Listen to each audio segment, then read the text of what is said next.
জুলাই গণ-অভ্যুত্থানের শহীদ ওয়াসিম আকরামের কবর জিয়ারত করতে আগামী ১৮ জানুয়ারি কক্সবাজার সফরে আসছেন বিএনপির ভারপ্রাপ্ত চেয়ারম্যান তারেক রহমান। সোমবার ৫ জানুয়ারি দিবাগত রাত ১:১৫ দিকে বিষয়টি নিশ্চিত করেন জেলা বিএনপির প্রচার সম্পাদক আক্তার উদ্দিন চৌধুরী। তিনি বলেন, সবকিছু ঠিকঠাক থাকলে ১৮ তারিখে বিএনপির ভারপ্রাপ্ত চেয়ারম্যান তারেক রহমান আসবেন। তিনি পেকুয়ায় শহীদ ওয়াসিম আকরামের কবর জিয়ারত করবেন। জেলা ছাত্রদলের সাবেক সাধারণ সম্পাদক ফাহিমুর রহমান বলেন, দীর্ঘদিন পর দেশে আসা তারেক রহমান কক্সবাজারের মাটিতে পা রাখতে চলেছেন।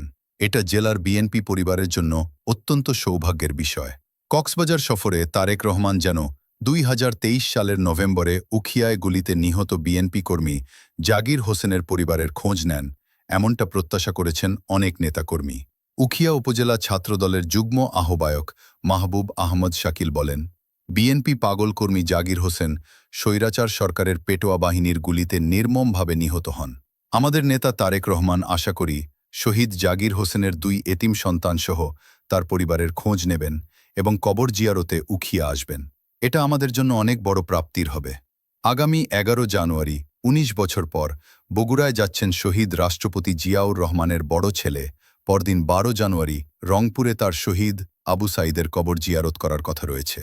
প্রসঙ্গত, ২০২৪ সালের ১৬ জুলাই বৈষম্য বিরোধী ছাত্র আন্দোলন চলাকালে বিকেল ৩টার দিকে চট্টগ্রামের মুরাদপুর এলাকায় আন্দোলনকারীদের সঙ্গে পুলিশ ও ছাত্রলীগের দ্বিমুখী সংঘর্ষে ওয়াসিম আকরাম শহীদ হন। চট্টগ্রাম কলেজে স্নাতক ৩য় বর্ষে অধ্যয়নরত ওয়াসিম নগরীর চকবাজার এলাকায় একটি মেসে থাকতেন। তিনি চট্টগ্রাম কলেজ ছাত্রদলের আহ্বায়ক কমিটির সদস্য ছিলেন।